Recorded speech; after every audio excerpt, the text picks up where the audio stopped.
एक महावत था धीरू। उसके पास एक हाथी विनायक और हाथी का बच्चा सुंदर था।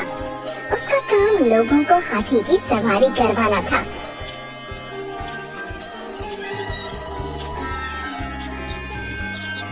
वह गांव में जाकर अपने रिश्तेदारों के घर महीने भर रहता और वहाँ लोगों को हाथी की सवारी करवाता। फिर किसी और जगह चला जाता। एक बार की बात है, वह हाथी और बच्चे के साथ अपनी बहन के ससुराल गया। इसी गांव में कोठारी नाम का बहुत कंजूस दुकानदार रहता था। रास्ते से धीरू को हाथियों के साथ जाता देख वो मुंह बना लेता है।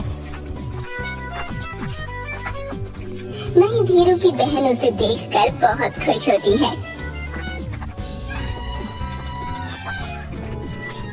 अरे भैया, आप इस बार पूरे 1 साल बाद आए हो। क्या करूं, काम के सिलसिले में गांव-गांव घूमना पड़ता है, इसलिए नहीं आ पाया।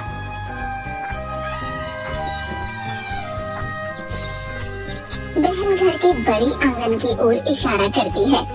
विनायक और सुंदर यहाँ रहेंगे। धीरू उन दोनों को आंगन में बैठाता है। तब तक बहन बाल्टी में पानी लाकर हाथियों के सामने रख देती है। अच्छा हुआ जो आप रक्षाबंधन पर आ गए। भगवान ने मेरी सुन ली। मैं इस बार नहीं आ पाती। बाबा की तबीयत खराब है। क्या हुआ तुम्हें? महीने भर से बिस्तर पर हैं। अब इस हालत में उन्हें ऐसे छोड़कर नहीं आ सकती थी। मैं आ ही गया हूँ, तुम उनका ध्यान रखो। अगले दिन धीरू विनायक और सुंदर को लेकर गांव में निकलता है। उन्हें देखकर एक बच्चा जोर से चिल्लाता है, देखो देखो धीरू काका हाथी लेकर आ गए। वो भागते हुए पूरे गांव में ये बात फैला देता है।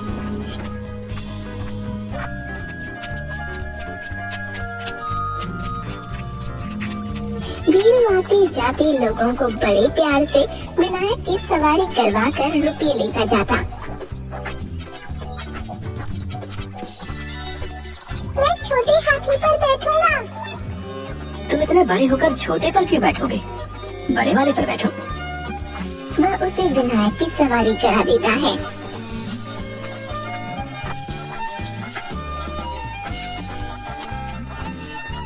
कितना लेते हो एक आदमी की सवारी का? 5 रुपए। ये तो बहुत ज्यादा है, कहकर वहाँ से चला जाता है। कंजूस कहीं का। शाम को वह हाथियों के साथ घर के आंगन में चारपाई पर बैठ गया। तभी उसे लगा कि बाहर दरवाजे के पीछे कोई है। कौन है वहाँ? कोई आवाज नहीं आती। वह दरवाजे की ओर जाता है। वहाँ एक पागल दिखने वाला आदमी था। कौन है तुम? यहाँ क्या कर रहे हो? वह ठीक से कुछ बोल नहीं पाता, केवल अजीब सी आवाज निकालता है। मैं कब से चिल्ला रहा हूँ, सुनाई नहीं देता या पागल हो? उसकी आवाज सुनकर बहन आ जाती है। उस आदमी को देखकर, अरे भैया इसे कुछ मत कहिए, ये सच में पागल है, इसे कुछ समझ नहीं आता। पागल? हाँ, वो कंजूस दुकान वाला है ना कोठारी, ये उसी का भाई सुरेश है। उम्र हो गई है पर दिमाग बिल्कुल नहीं है। जाने क्या बड़बड़ करता रहता है बेचारा, ठीक से बोल भी नहीं पाता, कभी भी कहीं भी चला जाता है। हे राम, चलो मैं इसे इसके घर छोड़ आता हूँ। चल आजा। चल आजा। सुरेश डरकर अपने हाथों से मुंह ढक लेता है। छोड़िए भैया इसे, ये अपने आप चला जाएगा, आप आराम करो। धीरू चारपाई पर जाकर लेट जाता है। थोड़ी देर बाद वो उठकर देखता है कि सुरेश सुंदर के साथ खेल रहा है। वह सुंदर की सूंड पर तिलक लगाने का अभिनय करता तो वह सूंड उठाकर जोर से आवाज करता और सुरेश तालियां बजाता।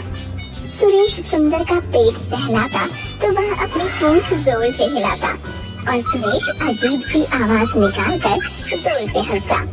बहुत देर हो गई है, इसके घरवाले से ढूंढ रहे होंगे।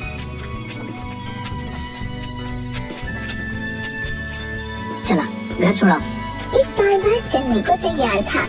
सुरेश ने जाते हुए सुंदर को हाथ हिलाकर कहा, टाटा टाटा सुंदर ने सूंड ऊपर करके उसका जवाब दिया। कोठारी के घर में पत्नी उसके कपड़े तय लगा कर रखती है। अरे कंजूस आदमी, अब तो कपड़े खरीद लो, देखो कुर्ते में फिर छेद हो गया। इतना सा तो है, सिल दो। इसके लिए नया कुर्ता क्या लेना? मैं नहीं सिलूंगी, अभी परसों ही तो सिला था, ये काम भी खुद ही कर लो। अरे नया कुर्ता लूंगा तो ये छेद क्या सोचेगा कि मैं से डर गया? तुम्हारी ये बेसिर पैर की बातें मुझे समझ में नहीं आती। और हाँ सुन लो, कल दलिये में चींटियां हो गई तो मैंने फेंक दिया, दूसरा ले आना। क्या तुमने उसे फेंक दिया? तो क्या करती? तुम भी ना घर बर्बाद करने पर तुली हो। क्या कहा? मैं घर बर्बाद कर रही हूँ? कितनी बार कहा कि बहुत चींटियां हो गई हैं, कुछ करो, पर तुमने सुना और वो दलिया खाकर बीमार हो जाते तो? अरे रे रे, तुम्हारी इस कंजूसी से मैं परेशान हो गई हूँ। तो मैं कोई खुशी से ये सब थोड़े करता हूँ। अगर हमारा आराम देखने लगा तो सुरेश की देखभाल और इलाज का खर्च कैसे उठाऊंगा? बस तुम्हारी यही बात सुनकर मैं चुप हो जाती हूँ। धीरू दरवाजे पर खड़े खड़े उनकी बातें सुन लेता है। वह दरवाजा खटखटाता है।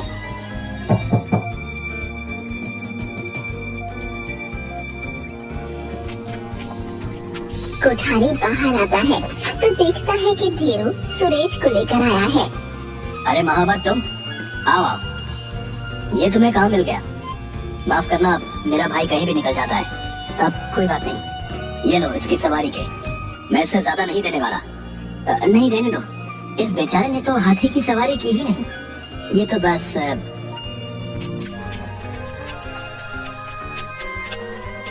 रोज शाम घर आने पर धीरू को सुरेश आंगन में बैठा मिलता। वह सुंदर के साथ खूब खेलता। सुंदर को भी उसका साथ अच्छा लगता। धीरू, उसकी बहन और विनायक उनके खेल देखकर बहुत खुश होते। एक दिन जब कोठारी दुकान पर गया तो थोड़ी देर बाद उसकी पत्नी सुरेश के साथ आई। तुम इसे लेकर यहाँ क्यों आई हो? अभी खबर आई है, मेरी माँ बहुत बीमार है और मुझे याद कर रही है, मैं वहाँ जा रही हूँ। पर सुरेश? हाँ वही तो, हाथी का बच्चा भी शाम को आएगा, वरना उसी के पास छोड़ आती, ये कहीं निकल ना जाए। आप आज इसे दुकान पर ही बैठा लो, मैं रात तक आने की कोशिश करूँगी। पर सुनो तो। पर कुछ नहीं, मैं जाती हूँ। उसके जाने के थोड़ी देर बाद बाजार में 3 गुंडे हाथों में डंडे लिए आए। वे सब दुकानदारों से हफ्ता वसूली करने लगे। आनाकानी करने पर दुकानों में तोड़-फोड़ और मारपीट करने लगे। उन्हें देखकर ये गुंडे हर हफ्ते आ जाते हैं पैसे लेने, जितना कमाते नहीं उससे ज्यादा ले जाते हैं। वो जल्दी से सुरेश का हाथ पकड़कर दुकान के अंदर चला गया। तभी एक गुंडा दुकान में आकर चिल्लाने लगा। अरे ओ कंजूस मोटे, डर के कहाँ भाग गया है? चल बाहर निकल बे बाहर। दूसरा गुंडा आकर सामान उठाकर फेंकने लगा। तभी कोठारी बाहर आता है। अरे भैया सामान मत फेंको, मैं हफ्ता देता हूँ। ये क्या बे? बस इतना सा, चल और निकाल ले। भाई इस हफ्ते बिल्कुल कारोबार नहीं हुआ। तभी सुरेश भी बाहर आ जाता है। दूसरा गुंडा सामान उठाकर जोर से फेंकने लगता है। ये देखकर सुरेश डरकर जोर से रोने लगता है। तब कोठारी उन्हें और रुपये दे देता है। पर दूसरा गुंडा रोते हुए सुरेश को थप्पड़ मारने लगता है। तभी बाजार में धीरू, विनायक और सुंदर के साथ आ जाता है। क्यों पागल कहीं के। इसे मत मारो, चाहे तो मुझे मार लो। तीसरा गुंडा भी आ जाता है। अबे तुझे मारेंगे तो हफ्ता कौन देगा बे? दूसरा गुंडा हंसते हुए सुरेश को फिर मारने लगता है। तभी सुंदर भागता हुआ आकर सुरेश के पास खड़ा हो गया। तीनों गुंडे उसे देखने लगे। अबे ये हाथी का बच्चा कहाँ से आया है? ओए उधर देखो, नया बकरा। यहाँ का नहीं लगता रे, हमें क्या, चलो। तीनों धीरू के पास जाते हैं। चल हफ्ता निकाले, चल। धीरू ना में सिर हिलाता है। अरे ना करता है? जानता नहीं है हम कौन है? पता नहीं मेरे को है? तभी विनायक सूंड ऊपर करके जोर से चिंघाड़ता है। रहने दे, चल। तीनों गुंडे वहाँ से दूसरी दुकान में चले गए। विनायक रोते हुए सुरेश को देखता है। सुंदर उसकी सूंड उसके चेहरे पर फहरा रहा था। सुरेश को रोता देख विनायक गुस्से से चिंघाड़ा और गुंडों के पीछे भागा। अरे ये हाथी हमारी तरफ ही आ रहा है। तीनों डरकर भागने लगे।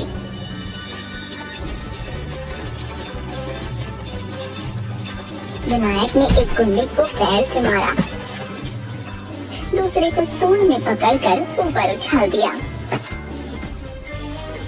और तीसरे को भी सूंड में पकड़कर तेजी से गोल गोल घुमाकर नीचे फेंक दिया। वह तीनों को पैर से मार मार कर भगाता हुआ सुरेश की ओर ले गया।